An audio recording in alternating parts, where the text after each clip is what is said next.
Yeah, we're ready. I think we're ready.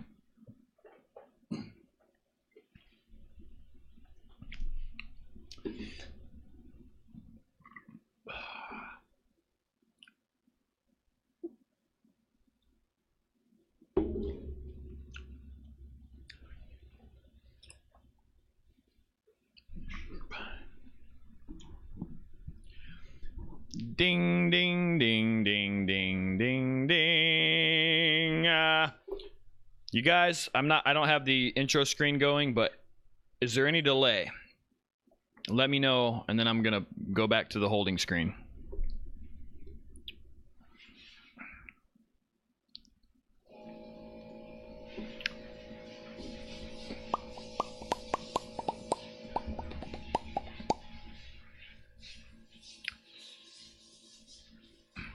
Caronas for life.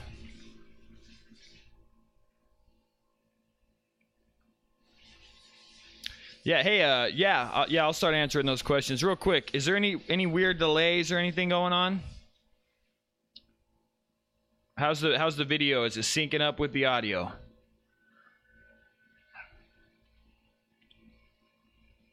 No delay. Sweet. All right, I gotta get the little thing going here.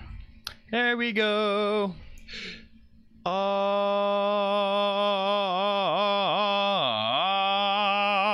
Yeah. What's up, guys? It's 3:58 p.m. We're going live at 4. So we got a few minutes. And for everyone that's tuned in, hopefully, man, we can get a few more people in this live feed. Everyone who's here, do us a favor and share it on all your social media so that people make their way in and so that we can keep this thing growing.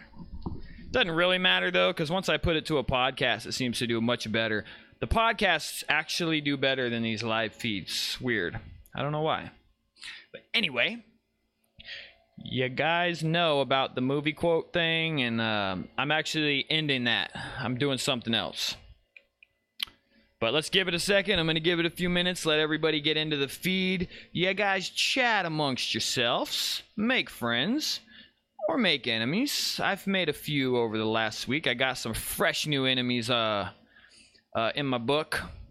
So you guys chat amongst yourself. I'll be back in about a minute or so.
Is everyone making their way into the thing?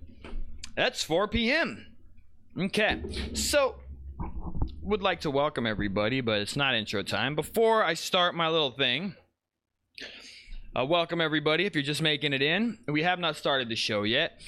Changing the format up just a little bit because I'm kind of getting tired of doing the movie quote thing. So here's what we're going to do instead. Today, instead of a movie quote, I'm going to ask the print fam a question. Because I'm interested to know what you guys like, what you guys think, what you're into. Today's question's simple, and I want to know what you as printers, what brand and style of t-shirt you guys prefer as printers. Which one, next level, 3600, next level, 6210, Gildan. I just want to know which one you guys are into. So while we're doing the intro and the introduction and all that stuff, let me know in the comments which ones you guys prefer, and I'm going to touch on it a little bit later. In the motherfucking meantime, oh, hang on. I got to crack my Corona. See, so I've essentially quit drinking But on live feed day, on podcast day, I allow myself 2 Corona Lights as a present for having the guts to go live. Because I gotta tell you, going live is insanely scary. And enough about me. Let's roll the motherfucking intro.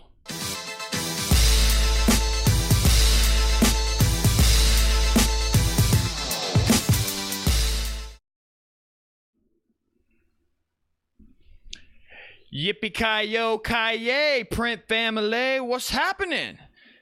Y'all know the routine. My name's Cam, owner of Monument Limited, a print shop in Phoenix, Arizona.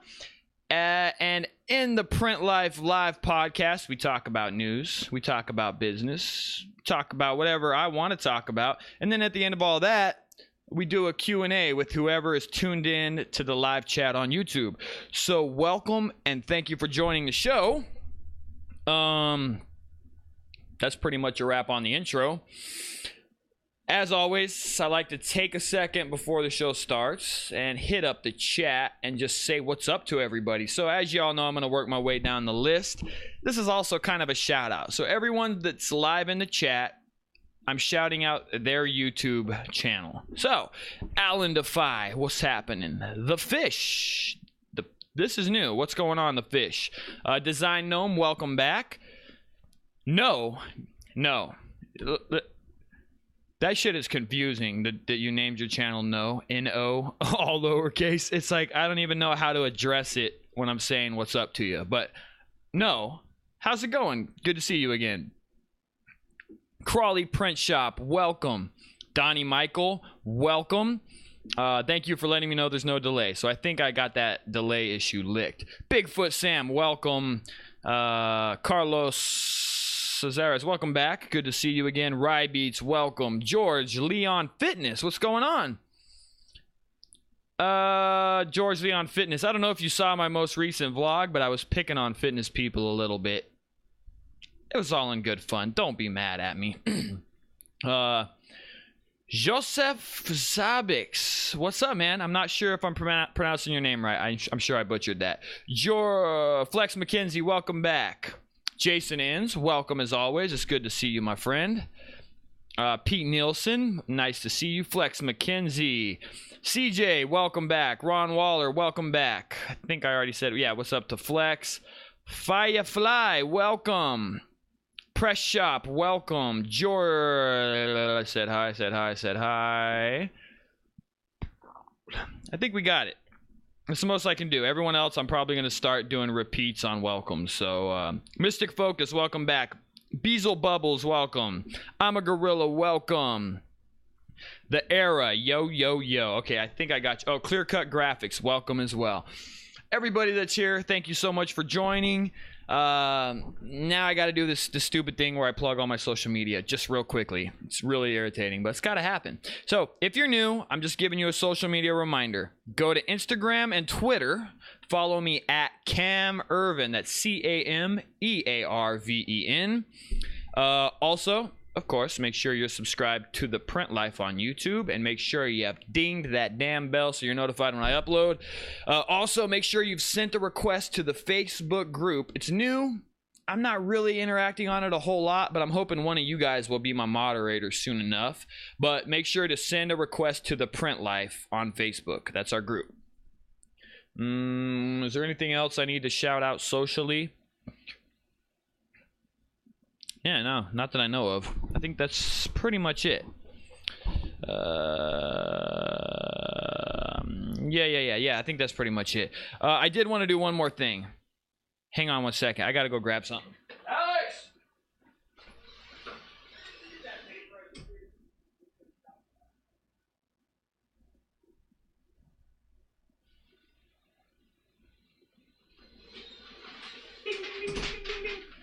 Alrighty, guys. You know, I ran that contest, and honestly, I didn't think that we would even get 24 people to actually leave a comment and enter. I hope you guys shared the video, because that was the whole point, was to get you to share the shit on social media to get me to grow a little bit wider. I wasn't able to confirm it, but if I shout your name out here, or if you left a comment on my most recent vlog, the full-length vlog, not that little promo video, please go share it for me, because we're trying to get this channel to grow. The print fam needs to get bigger. The bigger the community is, the more information we share amongst each other, the better the industry as a whole becomes. So make sure you're sharing my content. Get crazy with it, dude. Spam your Facebook home feed. Spam it with my stuff, because I need you to do it. But I'm going to run down the list on the shout out everybody who is getting a shirt. I should have sent you an Instagram direct message, but I'm going to go down the list. Bigfoot Screen Printing, you're in. Management Beard Care, you're in. King Lamar, you're in. Marker 11, you're in. Mystic Focus, Dan L, George Leon Fitness, Alan Defy, Sonny Gray, Alive Design and Printing, Mike B, Space Sloth, Michael Maxwell, Beazle Bubbles, Kevin Mosher, Chris Andrews, Rye Beats, Ernest Alston, Longview Garage, who is one of the first people that found my channel on YouTube. So Longview Garage, it's got a special place in my heart. Carlos Cesares, Patrick Duff, Tate Tuttle, Johnny R, and one more. I went to 25 just because he was in Canada, and I asked him if that was cool, and he said, well, let me give you a Michigan address. And I said, okay. So this is Resurrection Design Co. So 25 people got it. The first 25 that were in the comments. Thank you guys so much for doing the thing. I'm going to be shipping them. I'm going to be printing them and vlogging the print tomorrow, and they'll be shipped out by Monday. I love you guys. The print fam is crushing. And if you're just tuning in now, thank you guys for joining. We're just doing the introductions and all that good stuff. Make sure to watch it back so that you follow my social crap. Anyway, review, and now I'm going to get in here, and I want to review your answers from the question I asked before the show started.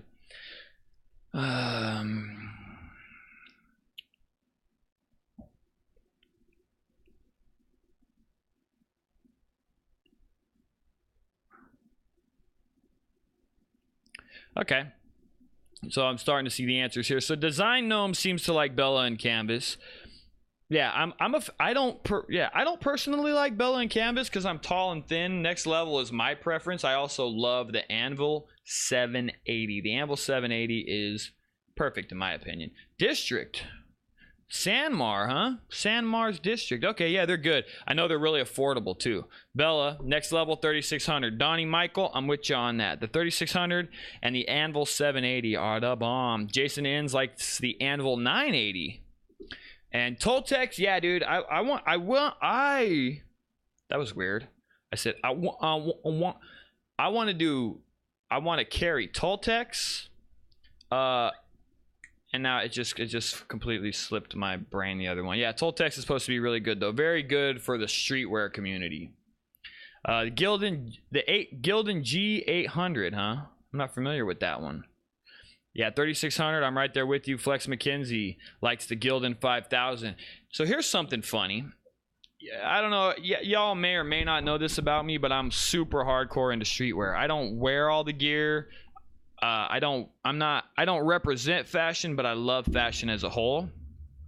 For the longest time in the streetwear game, it was all about slim fitting, like fitted t-shirts like the Next Level 3600. Well, it's gone back to like that 80s, early 90s style of boxy, short-fitting tees with the drop shoulder. So, the Gildan 5000 in the streetwear community now is more popular and considered a better t-shirt than the Next Level 3600. It's crazy, right? Yeah, any hype beasts, if you know what a hype beast is, you may or may not. But a hype beast right now will pick a Gildan 5000 over a Next Level 3600 every time. I know. What the fuck? But that's the way it works. And they'll also pick the Bella and Canvas now because of the boxy, wider cut. So even skinny kids like me want boxy, wide, really wide shoulders, short. It's weird. I don't know. But yeah, cool. So the Gildan 5000 is actually a good choice right now from a fashion standpoint. Gildan, yeah, man. Right now, Gildan's where it's at. Something's wrong with my brain. Gildan, I like the Gildan 2000 better. It's a little bit heavier, and I feel like it has a little bit slimmer of a fit. And yeah, Rybeat says he likes the all style. Me too, man. I would love all style more if they would slim down the neck profile and I'm sure as you know, the black t-shirts fade to gray after about 2 washes. But I still love their fit. Live Virgin, I'm a gorilla. Oh, so I'm a gorilla. This is your first time here. Welcome in, my friend. And that's pretty much it. I think we got all of our answers. Oh yeah, Carlos says he likes Canvas and Next Level. Bella, baby. Yeah, so it seems to come down to between Bella and Canvas, Next Level, and Gildan, which is about right. And partially the reason I ask is I'm thinking about limiting our lineup. Right now, if you go to monumentlimited.com, you'll see all of it. We got it all there, man. We got it all there. And there's tons of options. And what I found is our clients get confused because there's so much to choose from. So I'm strongly considering taking it down to the big 3 plus any specialty brands and limiting it to that. I think it would make it easier for people to make a choice. But yeah, I think it's Bella, Gildan, Next Level. And once Gildan puts American Apparel back on the lineup, I think American Apparel. And I love All Style as well. All right, guys. So that's going to be the end of the thing with the thing. And y'all know what time it is in. It means it's motherfucking news time. And it's time for the Print Life News. Welcome to the Print Life News, guys. Today, literally, nobody, and I do mean nobody, submitted any shop news. I'm disappointed in you guys because I want your news, man. I want your news. But instead of doing industry news, instead of doing anything like that, if you've been watching the vlogs, you know that I got some shit going on. So I figured I would bring it up today. And maybe have a dialogue with y'all in the chat. So feel free to try to keep the chat limited to just what I'm talking about right now so that I can address it as it happens.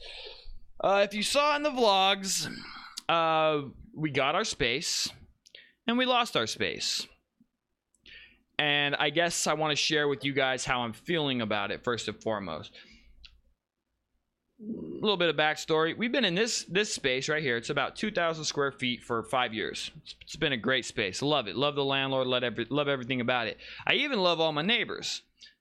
When one of my neighbors found out that I was moving into this new space, which is directly below him, all of a sudden, he's not such a lovable character. He's actually kind of a crybaby. And the crybaby, let it known right away that we were going to have a problem if I moved in down there. And I listened to his concerns, and what I did is as soon as he told me this shit, I got in touch with the landlord, and the next day I had a conversation with the landlord. And the information that I got from him, from the landlord, was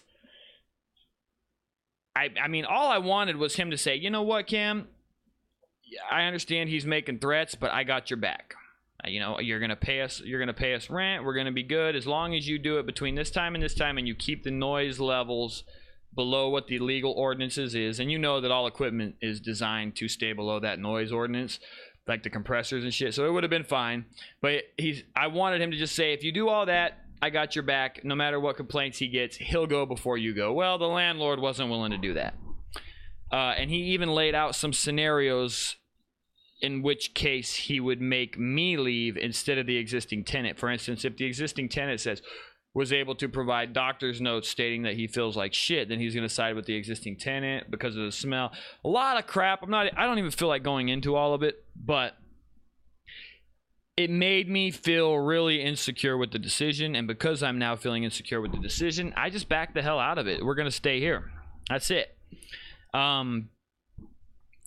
And once that happened, I kind of yesterday especially, or the vlog that I did yesterday, I think you might have seen that I just looked like I was out the game, not interested, over the shit. And I was yesterday. But today I woke up with a new lease on the situation, and I do agree. Faya Fly says, fuck that guy. I agree. I told him to go fuck himself today when he came into my office. Literally told him to go fuck himself, and it was a whole thing. But now that it's done, I'm reevaluating our space, and our space is extremely affordable, super cheap. It's, some might say, it's $1,100 a month, but electricity is included. So it's like a smoking deal when it comes to the whole thing. And I have other plans in terms of like our retail spaces. So what we're more than likely going to do is rip these offices out, just bring in a small automatic, and we're going to bring in a little bit smaller dryer than I wanted. And we're just going to move forward as usual and start looking for our spaces, our retail spaces. So yesterday I was bummed. Today I'm feeling good about it. So that's the news within the shop. And those are my plans moving forward, just to hang here, try to maximize the space, and then just get our shop to a point where we have so much profit at the end of the month and we have so much income that we don't necessarily need the best deal in town, which I do got to tell you again, that space, it's the best deal in town. It was exactly, he would have been asking $1,700 a month for 4,000 square feet, electricity included. That's fucking crazy. It's crazy, but you can't deal with it. And the leasee that's upstairs has been here for 15 years. What he's kind of the sheriff of the place. What he says goes. So let me know what you guys think about the situation in the comment. And let me address some of the comments you guys have here.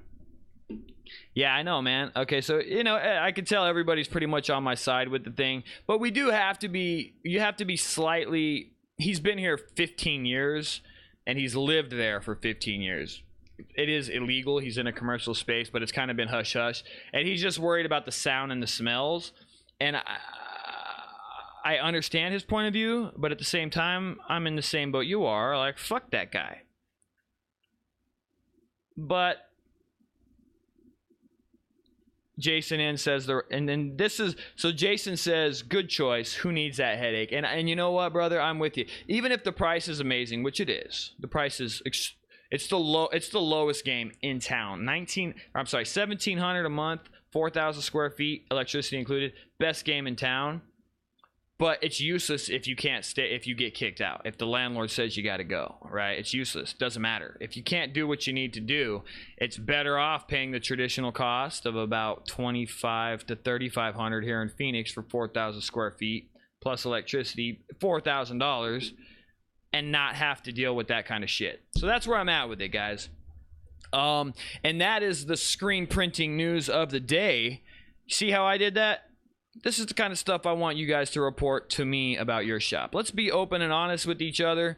Let's let each other know what is actually going down. Let's not put on a front and pretend like everything is golden, because for me, it's not golden right now, and I want to be honest with you guys. But I want this kind of news from you as well.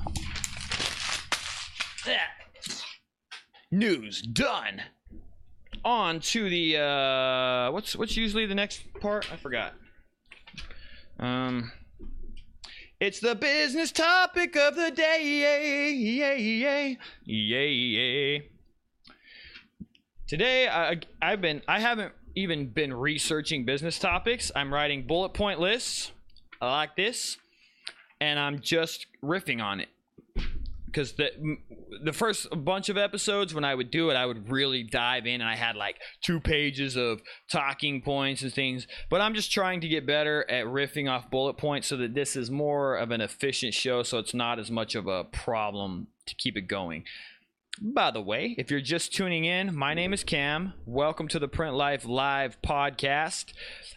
Feel free to ask your questions in the chat. I try to keep up with them, but at the moment, we're just in the business topic of the day portion, so save your questions until I tell you to fire them in. And right now, just listen to my business topic and enjoy the show. And I'm really happy that you're here, and I'm honored that you're taking a half hour to an hour out of your day to listen to this goofy face chat at your beautiful faces. Let's get into it. Today on the business topic of the day, we're going to talk about DTG and its place in the screen printing industry. I know. We all think it sucks. We all think it's shit. And Joseph says I have a voice of an angel when I sing my what do you call those, transition screens. And I agree, man. My voice is, it's there. It's there. It's time for America. Nah, never mind. Wait, what I want to talk about is direct-to-garment printing. And you know what? Even when I was looking at automatics, and I'm full-blown looking at them, and I'm trying to make my final decision. Love the rocks. M&R, you can't go wrong with it. Anatol, I loved them, and I was really, really set on going with the Anatol Volt because it was all electric. But like, I love all electric. I love it. But at the end of the day, your print shop always has air requirements. You have it for blowing out screens. You have it for spraying water-based adhesive through a gun. Every shop, you're always going to have requirements for air. And after talking with some really experienced print people, air regulation gives a little bit better print than just having only the height adjustment to adjust your squeegee pressure, which is what the Anatol Volt does. I don't know if that's true or not. I can't speak on the Volt because I don't know how bad it would be. But here's the thing. We're not talking about that. I was looking at Anatol, but they're completely off the table because of this thing. DTG, in its current state, is shit. We all know this. In its current state, they're using modified Epson print heads. Some of the bigger companies are starting to make their own systems, but at the end of the day, it's all just modified existing print heads. But things are changing, and one of the things that I'm seeing is the big three, big four, MHM, M&R, Rock, which is a huge company actually. I just didn't realize how big it is. And then there's one more, I can't think about it right now. Actually, it's the Kornit, but Kornit is doing this thing that can go on any press. But what they're doing is making modular DTG machines that go over a station on an automatic screen printing press. Now, what this allows is no need for white on the print head, which is infamous for clogging. The white is what ruins direct-to-garment printers. But what you do is you screen print the base with a special type of ink. And then you do it goes to a station where the DTG is on your automatic, and it prints the thing in like really quick. Done. Then on top of that, you can still print your spot colors. If you need a bright red or a bright blue, which DTG cannot create, no matter what you do, even those complex CMYKs, the 8-color, whatever they are with the lights, and they can't reproduce a bright red. But with this process, you can do it all, which would make a situation where if you are going to set up a 10-color simulated process, you'll scrap that. You'll do a base, you'll do a DTG to get all of the sim, and then you'll do spot colors over the top of that to get your bright reds, your bright greens, your bright blues. It'll cut down on setup. It will cut down on costs. Everything will be better, in my opinion. So the more that I look at it, screen printing isn't going to go away because all the DTGs, all of them, even the high-end Kornit struggle with that white and the pre-treatment and all of these things. But if you utilize screen print, and they also, no matter how good they are, they struggle with the bright colors, the bright reds, the bright blues, the bright greens. But when you combine the two worlds into a single unit, and Kornit is creating a system where it just goes on to whatever press, it'll even work on a manual press. Now they're on the right track. Now they're figuring things out where it will work. And my opinion at this point, this is just the business topic of the day. I predict that within the next 10, 15 years, that simulated spot might just disappear and be replaced by a single head on your 10 color automatic, and any big colors will just be printed by one of these DTGs that floats over your palette. This is where I see it going, and this is where DTG will exist in the high production market. This is where it's going to happen, man. And look into it. Look at all the videos on YouTube. Look at these Kornits, and the M&R has one, MHM has one, Rock is developing one. They're making it to where it's easy to change out the print heads. Like, you can just have them on stock, and if something does go wrong, it's just bloop, doop, doop, new print head, done. So I do see it going that way. So anybody who's getting into the game, man, keep it in mind. I think that if at some point we're all gonna have to make that transition and accept it to compete in the market. But I'll bet you those independent machines are 100 grand. I'll bet you they are. I bet you they're 100 grand. Scary. We all got to get into a whole other world, man. I'm so new. He sounds like he's speaking French. I'm a gorilla. So is it because of the stuff, the technical stuff I'm talking about, or do I have a weird accent? Okay. But yeah. So that was my business topic of the day. I'm not going to go into too much detail on it. Let's see what you guys think. Let me know in the chat, and maybe we'll have some responses to what you think. Again. So Design Gnome thinks that DTG should be for less than 20 runs. In its current state, in the current market, I completely agree.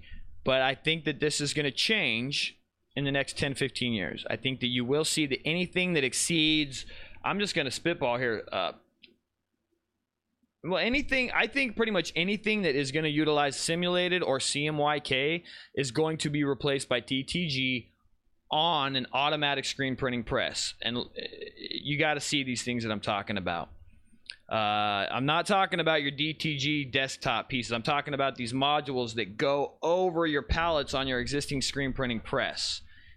In case I wasn't clear, this is where the market's going. These tabletop things, I think they're done. I just don't think that they'll work in the malls, they'll work at kiosks, but that's going to be where they exist. Custom retail. DTG Viper. That one actually looked interesting to me because it actually has an ink recirculator.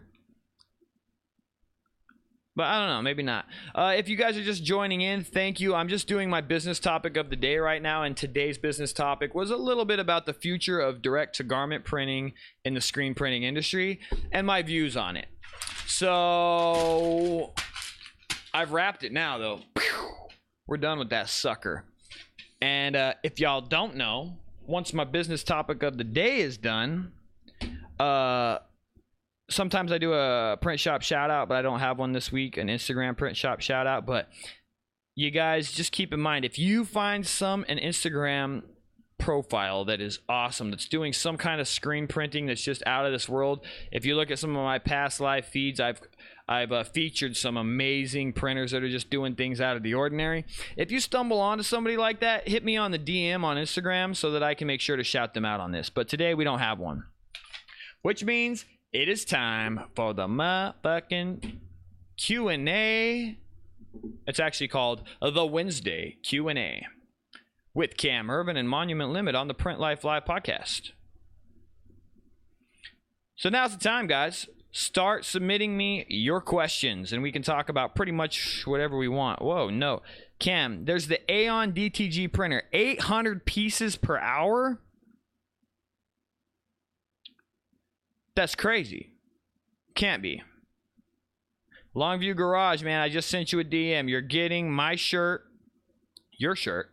Your shirt will be shipping out on Monday. I DM'd you on Instagram. Everyone who got one, I hit you on the DM, and I also shouted you out. So Longview, you need to go back to the beginning and watch it, because I did shout you out. Everyone got shouted out if you got one. It was the first 24, but I jumped it up to 25 because somebody from Canada gave me a U.S. address.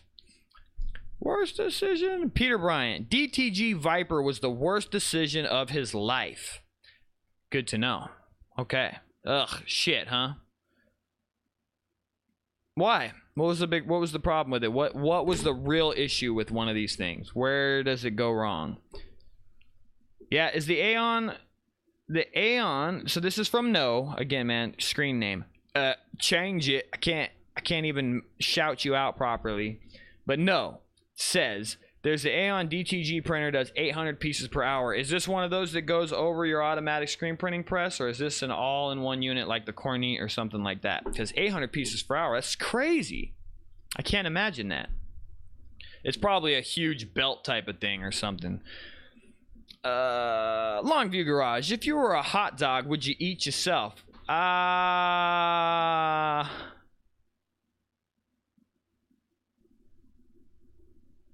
Probably. Aeon. I don't have a clever response to that because I'm not even sure what that means, dude. But yeah, I think I'm pretty tasty at the end of the day. Sure. Okay, Michael Maxwell has got a beginner question. He says, you use a flash dryer to cure. Conveyor dryers aren't cheap. You can, absolutely. One of the things I found if you're curing with a flash dryer is after you've done the print and you've done all your flashes and you're doing the final cure, just lift it off the pallet so that it gives kind of that air gap between the garment and the pallet and the thing. And you'll be good to go. Yeah, I have found that it cures easier if you snap it off the adhesive. But yeah, you could do it. That's what we do on the live stuff. Buzzle Bubbles, Cam slid into your DMs. Longview Garage just messing with you. I know, dude. I know. Don't sweat it. Don't sweat it. I'm just being weird, and I really wanted to have a smart-ass response to it, but my brain went blank, and so I didn't have nothing clever to throw out there, no matter how badly I wanted to. It just didn't come. I'm still bummed about it, so let's not rub it in, okay? You guys, this is the part, especially on the podcast, where if you're listening and not watching, I have a tendency to, like, you know, read the messages under my breath, and then if you're listening to the podcast, it's super annoying, so I'm going to try not to do that today. Tim McElhenney says, what screen manufacturers do you use? Have you used screens from Gold Up USA? Nope. I don't know. I don't know what the hell our screen manufacturers are. We run static frames. When we need them to be restretched, we take them to our local supply house and they restretch them for us. I don't know the brand of the mesh. I don't know the brand of the frames. It's a good question. How did you pick your shop location? This is from Design Gnome. Cost-based, distance from vendors, strictly cost-based. I was desperately looking for a commercial space that had electricity included, and I found this place purely by luck because they pretty much don't exist. And the second I found that, I was on it like white on rice, which is why I wanted the other space. It's always cost-based, man. It is always cost-based because you are a destination. So very rarely do people come to your business establishment because they were driving by. They search you out when they need your services, and they got no problems coming to the spot. So you can kind of be out in the boondocks in terms of when they're searching for you, but that's kind of not true, especially in regards to the way Google is setting up their search algorithm. Especially over the course of the last couple of years, things have really changed, and that actually takes me to a DM that I wanted to address. Let me find it if I can find it. All right. This is actually, what's his name? Blackout Screen Printing DM'd me on Instagram. If you're just tuning in, welcome. We're in the Q&A portion of this live feed. I'm glad you're here. Blackout Screen Printing asked me, he says, hey Cam, got to tune in to the end of the live stream today. We'll definitely be going back to rewatch. I hope you're here right now. I haven't seen you in the comments thing, but I hope you're here. Blackout Screen Printing. He says he finds the business side of the channel super helpful. Awesome. Again, guys, remember, with this whole thing, I am not gospel. I'm sharing my experience, but I am learning all the time, and I'm just as much of a student as anything else. So I take all of the information that people give me, and then I either regurgitate it, or from my experiences I give it out. But I'm not the end all. I'm not gospel. I just give you my opinions on it. Just don't be an asshole and correct me in the comments in a confrontational way, because I can be super confrontational if you want me to be, if you could. So here's this question. I find the business, I was wondering if you could give any tips on boosting web presence. I recently launched my website, and playing around with SEO, he's actually managed to get to the top 5 results when Googling custom apparel in his city. But if I search custom t-shirts, my city, I'm nowhere to be found. Is that a problem with keywords? Any suggestions? There are countless problems, my friend. And because the main key phrase, not keyword, but the main key phrase in which you have chosen custom apparel is the key phrase you've chosen, which is probably not searched as much locally. which means you have better odds of showing up for it if you type that in. It's still really good to be in the top. If you're on the first page of Google for any term, it's a good thing. But Google has made it easy to show up on local search. It's, at this point, almost impossible to show up nationally in a business that has only one location unless you pay for it. And I've been doing a lot of research on it. Again, this is not gospel. This is my experience and what I have found to be the truth so far. The way Google does it is if you do all the keyword things right, like let's say your key phrase is custom apparel. You put it in the title, you put it in the H1 tag, it's in the H2 tag, it's at the beginning of your first paragraph, your second paragraph, you have it sprinkled in 9 times throughout the body of the text. You have at least 300 words in that body of text. You got all that. Then they will more than likely rank you within a 10-mile radius of the person that's searching. So let's say somebody is in downtown Phoenix and they say custom apparel. You'll show up. If they're 20 miles away on the other side of town and they search custom apparel, you're not going to show up. What Google has done, again, from my experience, is based it on their GPS location on Google Maps. So the ability to do what you used to do, especially with services that are provided locally, to show up nationally is a code that no one could quite crack. Even high-level SEO people, no one is really sure what the fuck to do with it right now. If you're just tuning in, thank you. We're on the Q&A, and I'm talking about SEO for your website.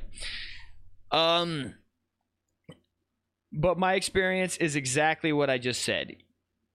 It's easy to show up locally if somebody is searching for you within a 10, maybe 15, 20 mile radius. But after that, like if you're located in Arizona and we go for custom apparel, but we're trying to show up in California under that same search term, it's not going to happen unless you have a location in California.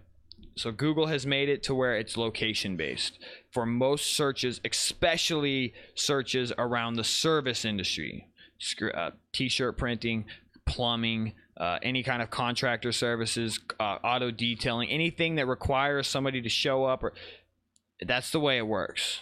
Okay. And then the big national companies like Custom Inc., who always show up in search, if you notice, their website has at least 1,000 pages. Each page is dedicated to a specific keyword, and they have a team of people writing content every day. Just like with Google, the more content you put out, the more likely you are to possibly rank for a particular key phrase. And on top of that, Custom Inc., I've recently checked their stats. They spend $1 million minimum, about like anywhere between $100,000 and $500,000 per month in Google AdWords. And obviously, if you're spending that much per month in Google AdWords, they're also going to give you priority in the search. That's the way Google works now. You used to be able to hack the system. Now, yeah, it's kind of it's doable locally. Outside of that, you just got to treat your company like any other brand, man. Like, you have to pretend Google doesn't exist. Google is no longer the magic dust that it once was. You're going to have to pay for it, but you can show up locally. We still crack on our SEO. We do everything that we can. We work on it. We're trying to make it the absolute best that it can to get a few more of those sales.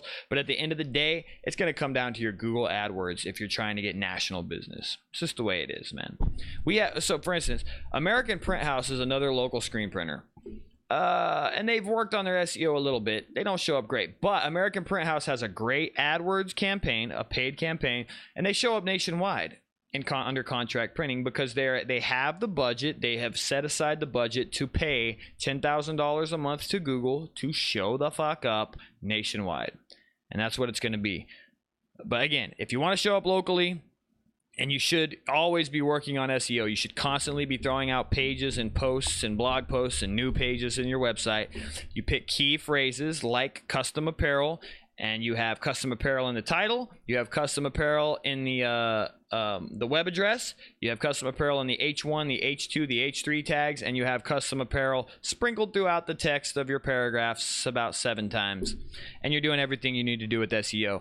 The final trick with SEO, and this is one of the hardest parts, and if you have enough of these, you will show up nationally, but it's almost impossible to do nowadays because websites don't give do follow links. but backlinks from reputable websites will shoot you to the top of Google above everything else. But again, they barely exist anymore. Even our site, when we actually give a link to another site, it's like a no follow link. Nobody is willing to give up their link juice to another website. But that used to be the way it worked. And if you do happen to get a good link from a nice, if you go into forums and you link properly, you'll get some. If you get a nice, like, let's say like for us, we have the New Times paper. If the New Times website links to your business and it's a do follow link, then you'll start going up. Anyway, okay, kind of fell off track and I got kind of tied up there. I'm done with that, guys. I went into a rant. Let me get back to the chat and start finding some more questions. Good morning from Australia. Peter Bryant is here from Australia. Welcome, dude. That's amazing. All the way from, and also I have been trying to nail an Australian accent and I don't get it. It's impossible. It's fucking impossible. I want to be able to fake that accent so bad, dude. And I end up sounding like a weird pygmy or something when I say it. It's crazy.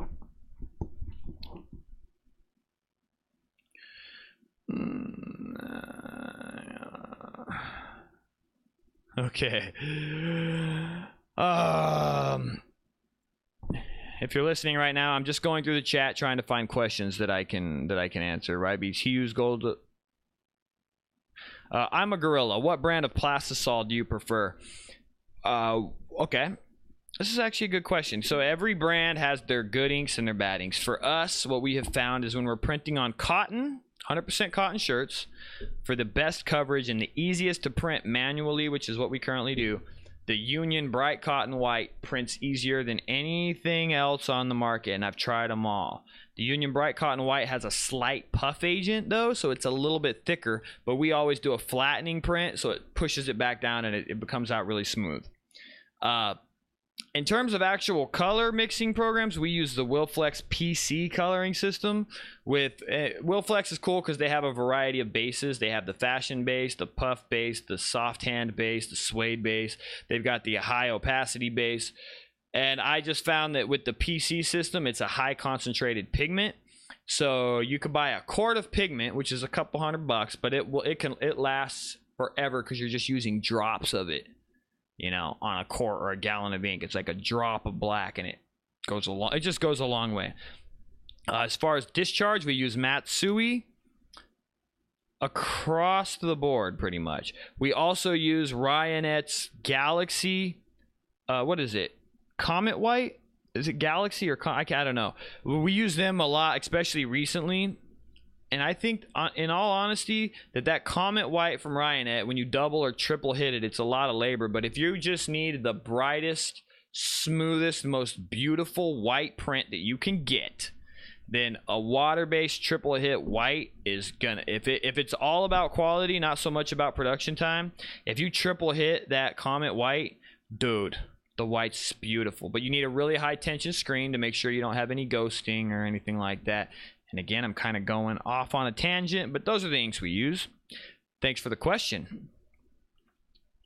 I'm a gorilla. That was who asked the question.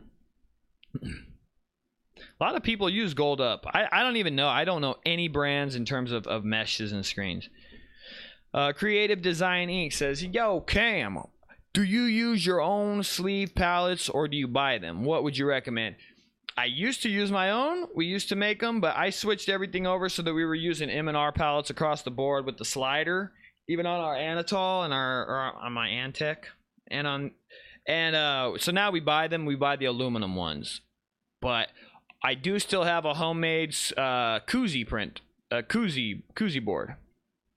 You should always make them, dude. You only buy. I would make every palette until you get to a point where you just are tired of dealing with it, because you know wood starts to warp over time and all this and that. But I would make everything from the beginning. So that's that. I don't know Okay, Jason N says, so everyone's talking about these gold up screens. Somehow the chat got, and he says gold up people flooded my inbox and messages, had to block their asses. Dude, I hate email. I have been building a system in our shop to try to eliminate email. I cannot stand email. It's a horrible thing. I understand it's made business easier to conduct compared to like faxes and direct mail, but I still can't stand it. We're in a technological age. There's got to be a better way. Beazle Bubble says, with the background in design and marketing, he believes with, or they, I'm not sure, believes with all their heart that SEO is chasing rainbows. Interesting. Okay, based on what I was saying, I think we're kind of on the same page with that. SEO does matter for local search, but when it comes to any kind of national presence, you're going to have to pay for it. It's just, and from my experience, that's the way it works.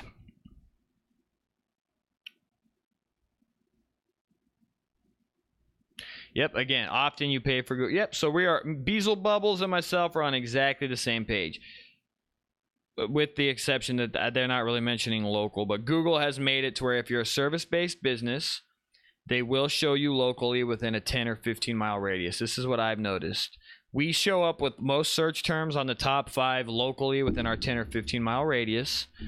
But outside of that, I can't even prove that. And just because you search it on your computer and you're showing up doesn't mean that if you're on someone else's computer within a 10 mile radius that you're still showing up. The whole rank thing, dude, it's based on GPS and it's kind of just craziness. What I would say is don't fall for any SEO fuckers that are approaching you saying that they can get you to the front of Google. At this point, Google is creating a situation where you can't game the system anymore. From my experience. Again, this is not gospel, just my experience. George Leon Fitness is a noob starting with a home print kit. Was wondering what kind of ink is best to use when I only have access to a heat gun and oven. Thanks. Well, dude, I printed white ink on black shirts and I cured it in my oven, as a matter of fact, with the little heat gun. So what you have will work for pretty much everything, but it's going to be super time consuming. I would definitely invest in a flash cure unit just because you're getting into it. Why the hell not put another $500 into it? It's going to make your life a lot easier. But if you're not going to, water-based ink on light garments will air dry.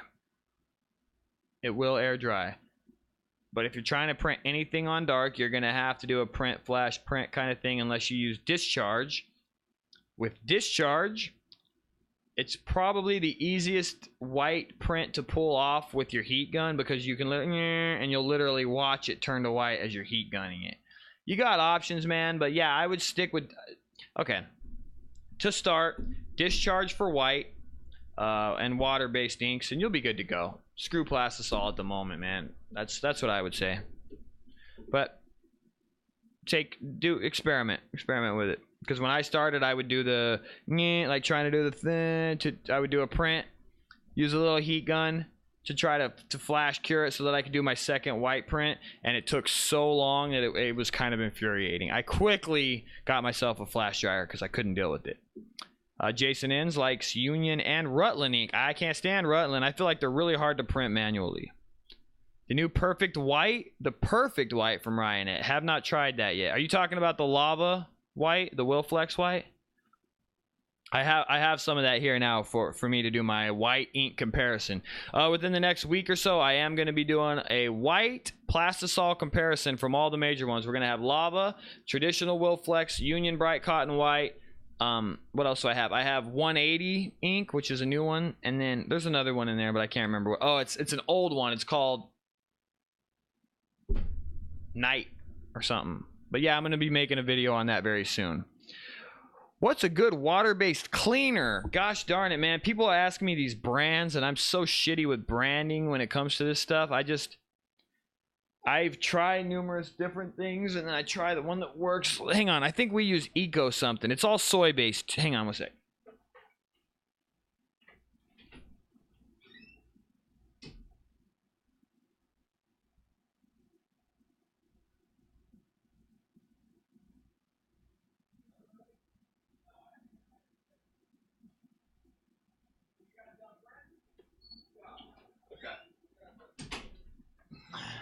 Yeah, right now I think we're using the no, that's not right, dude. That's EnviroHaze. I don't know, to be honest with you, what brand we're using.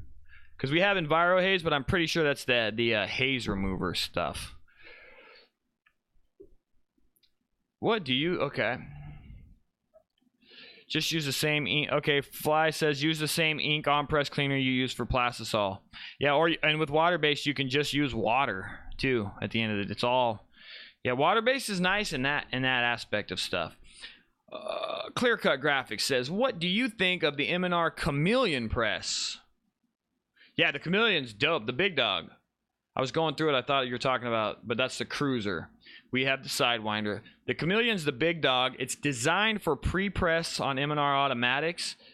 Not for pre-press. It's designed for sample printing on automatics, or to go hand in hand with the M&R automatics. But it's a dope press. It is super heavy to swing the pallets and to swing the... It's such a heavy press. Everything about it is exhausting, but it's industrial as shit.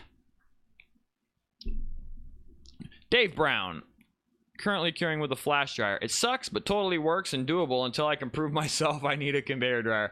Yeah, man, at home thing, you can do it with the flash dryer. Like I said, when you're ready to cure it, just lift the shirt off of the pallet to get like an air gap between the pallet and the shirt and the dryer, and it'll dry faster. It'll get it done. Thanks a lot, George Leon. You're welcome for the feedback. No problem. Oh, okay. So Elevation says it was the lava, but now they've called it Perfect White. This is from the Wilflex lava that Ryanet's making. I just can't help thinking it's exactly the same as the traditional Wilflex White that we had and hated because it was super thick and hard to print. If you've never compared the Union to the Wilflex White, the Union prints like butter. Wilflex White prints like concrete. Yeah, I agree. Water just cleans up water. It works just fine to clean up water-based ink. Been thinking about, okay, Jason has been thinking about the 180 inks. You like them?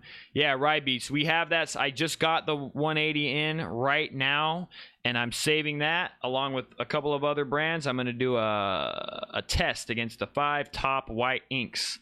I'm going to try to really zoom in on it and show what the print quality looks like. I'm going to try to figure out a way to visually represent how they feel. I got big plans for this. I'm hoping that I can make this one like a viral video. Probably will never happen, but...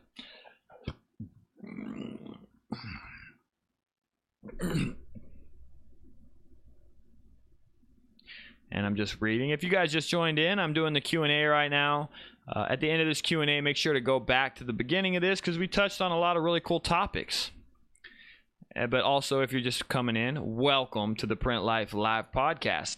And everybody remember that after this is over, you can also find it in podcast format on Google Play and on iTunes under the Print Life podcast.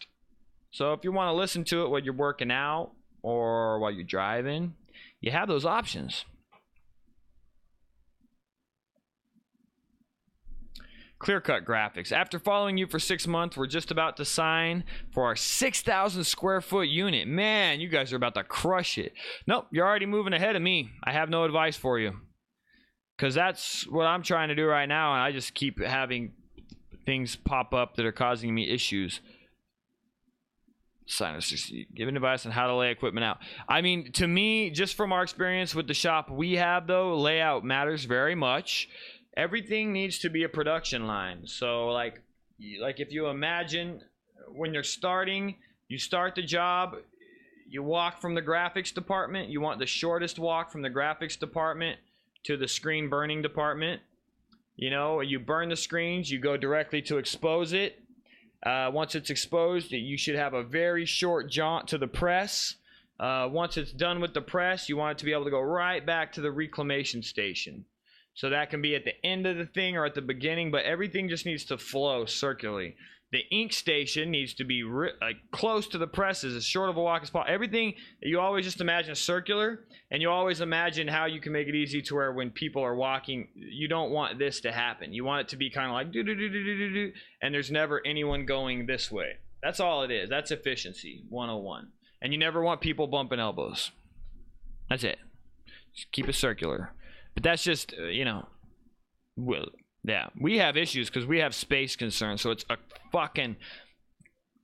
Our shop is a constant problem because we're always bumping into each other. We're just too small. We're maxed out. Are you near the city or outside? We are directly in downtown Phoenix. But downtown Phoenix is kind of like a post-apocalyptic city. It's a city. It's got some buildings. But until about 5 years ago, pretty much no one lived here. Now it's starting to have this tech boom, and a lot of tech companies from San Francisco are moving to downtown, so it's starting to blow up. Which is why the prices of everything are starting to go crazy. Right, Beach. Yo, what up? What up? What up? Anyone who's here, welcome. So stoked that you're here. Hang in. Ask me your questions. I think we made it in an hour, though, guys. Rye Beats has the question. Aluminum pallets, worth it? Other than the warping on the wood ones, what's the biggest deal breaker on aluminum pallets? Just the cost, man. Like, we get all of ours from Action Engineering. It's been a while since I bought one, and I could be misquoting this, but I think that they're $180 a piece for like your standard 16 by 20s. I think. I feel like they might have been over $200, but that's the biggest thing, is the cost. But the great thing about them is once you've invested in them, it's pretty much a lifetime thing. Aluminum. It's as long as, and in my opinion personally, if you're going to buy aluminum, you try to get an M&R conversion, because you can resell an M&R, because there's whether Riot or Rock takes over, which it looks like it's going to literally take over the automatic scene, M&R will still always be around. And when it comes to buying used, you probably just want to have a conversion with M&R, because you'll be able to unload M&R pallets quicker than anything. But they're really an investment. M&R pallets are an investment. You can change the rubber. They're just a solid chunk of aluminum, so they're pretty much indestructible unless you have crazy people in your shop. And I'm not saying you don't have one of those, because it could very well be the case. Creative Design and Ink. What podcast do you listen to? Sounds like you listen to Chris D'Elia. No, I listen to podcasts. I like the Tim Ferriss show. What else? And I like the Fighter and the Kid, sorta. And then I also have a lot of like marketing podcasts and stuff like that. So those are the ones that I really like. Other than that, I can't think of anything. Will this chat log be gone after this live cast? Yes. This is what everyone's been complaining about, because like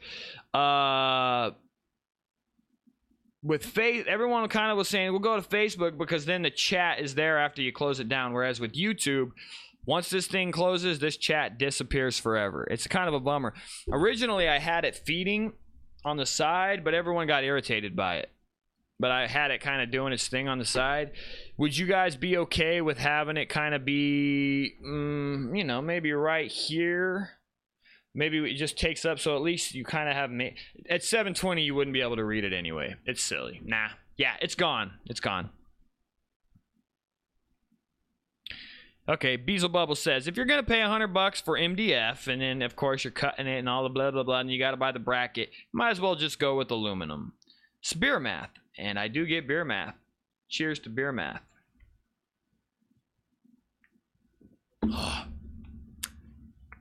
When you're the owner, you can drink on the job. Pallet rubber, is it necessary on aluminum? No. Nope. Not at all. I think you actually get a cleaner. We have 6 pallets that don't have rubber on them. Clean to the thing. And I think in a lot of cases it actually gives you a cleaner print, but it's not as forgiving. And I find it harder to print manually on the base aluminum, but I'll bet you if you had an automatic, it would be smoother and easier to print. Just because it's like crispy. Base, like hard metal like that, the print is crispy. Crispy. It's like a solid wall sheared off by a razor blade. The white ink, just like, whoosh, it's beautiful. Yeah, the video will be up, guys, but the chat disappears. And I know, but a lot of people were telling me that they'd like to have the chat around because there's a lot of good information in here. Like our dude Jason, he comes in and answers questions. And I do think it would be valuable to have access to the chat. But apparently the only way we can do that is if we move it to Facebook. Because at the moment, YouTube deletes this thing. But this thing's it's gonna progress, and YouTube will progress. And I think at some point they'll figure out that we want the live chat as part of the thing. Any help for finding more screen printing work? New to screen printing. Brother, if we had great answers to that, we'd all be millionaires. All you do is do the best you can on every job you get, and if you do the absolute best you can, over time people will talk about you, and as they talk about you, you grow. Or you get a budget together, you go to Google AdWords, and you start an AdWords campaign. Yeah, like I think with the rubber, again, like I was saying, like we've noticed with the manual printing, it's a little, I feel like it's easier just to get like garment penetration on the rubber pallets than on the base aluminum pallets. But I don't know. I think the ease of printing is easier with rubber, I think, and it's also a little bit more forgiving. Like on an aluminum pallet, if you get a little chunk of lint in there somewhere, like you see it through the print. Whereas on the rubber, you can have quite a bit of funkiness and unevenness in the tack and stuff, and it won't show up. There's a lot of reasons why to go one way or the other. Gotta go, guys. I'm a gorilla, dude. Thank you for tuning in. And I think I'm gonna call it too, guys, because this has been an hour-long feed. So we're making it. This shit is working. Everybody that tuned in, you all know that I love you. The print fam is growing every day. Make sure once this feed ends that you share it on all your social media. Make sure that you share my vlogs. Make sure you share my tutorials. Let's get the print fam growing. Let's get the print fam hopping on all cylinders. You don't hop on all cylinders. Let's get the print fam, you know, doing something on all cylinders. Let's get it doing something. Let me read my outro to make sure I don't miss anything. We're doing Wednesdays at 4 p.m. now because switching it to 4, we got a little bit more people in the thing. Remember, guys, what I want from you more than anything is to share your damn shop news with me. Doesn't got to be big. Just go to Twitter. Hashtag the print fam, whatever news you got, hashtag it. Twitter, hashtag some shop news with the print fam or print fam. Hashtag print fam. That's our hashtag from this point forward. The print life is used by all kinds of things. Our hashtag is now print fam. Print fam. Print fam. Print fam. Hashtag anything you want me to see with print fam. Or direct message me your news in Instagram, or go to the Facebook print group and just get me your damn news, because I really want to spread what you got going on this feed, guys. It's important to me. I mean, I feel like we need to be a community. The only way we can do that, though, is if you're submitting your damn news. So submit your damn news. Make sure you've liked, subscribed, shared, ding the bell, you know, and that's it, folks. We made it through another one. Y'all are beautiful. Take care of yourselves, print fam. Peace the fuck out. Chaw. Oh, I gotta put my end.